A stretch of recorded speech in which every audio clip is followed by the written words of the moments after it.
have to know, talking about all those possession scenes, what was that like to play? How did you approach the scene and doing it too? Honestly, that was the most fun I've had playing my character. I had such a blast. I think everyone on set was a little bit surprised because they were like, we did not know you could be this horrific and mean, because I'm usually very, bubbly and innocent. So it was really fun playing that. And the way I prepped was, honestly, I just had fun with it. I just went into it being like, how much can I really get into this evil side of me, and just kind of played around with it, and it turned out pretty fun.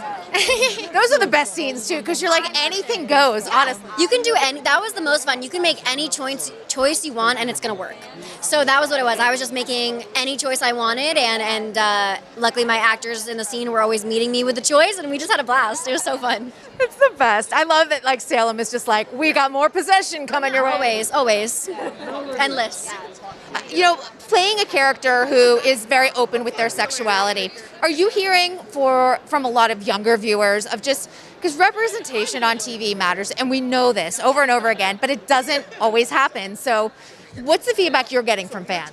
Honestly, the feedback I've been getting has been pretty positive. I do get some messages from fans just saying that it's really nice to see them represented on the screen. And I actually, funnily enough, I was in a Pilates class one time, and the girl working out next to me was like, oh my gosh, I just have to tell you, it means so much to me, you and Chanel, and seeing that on screen, I feel really represented. And that was wild, because it was like an in-person, experience, hearing how much my character and my character's openness meant to someone. So I've been getting, honestly, pretty positive feedback, which I love. Oh, I love that. And do the writers ever, say, hey, like, this is the direction we're going? Do you feel comfortable with this? Or they're just kind of like writing and you're going with it?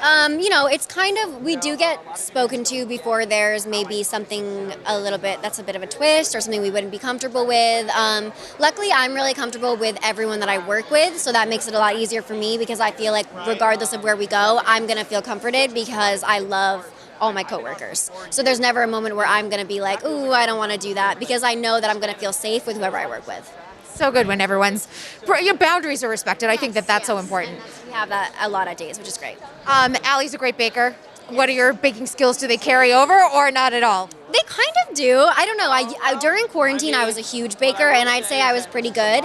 Now I've fallen off a bit. I've been trying to get back into it, but it's been, sometimes I have a flop cake. So I'd say What's your worst flop? I burned just all the cookies. I burned them, and I took them out, and for some reason they were just really thin and with sugar. I think I forgot an ingredient. I think I forgot, like, literally an entire ingredient, like milk or something important. So that was my biggest flop recently, I'd say. And your biggest success? My biggest success, I made a really bomb carrot cake. It was so good, and it was all vegan. So it was a vegan carrot cake with cream cheese frosting, and that was a flex. I ate like the whole thing, and it was so good. Save me a slice next time. I will take it. Congratulations. Wishing you the best tonight. Thank you.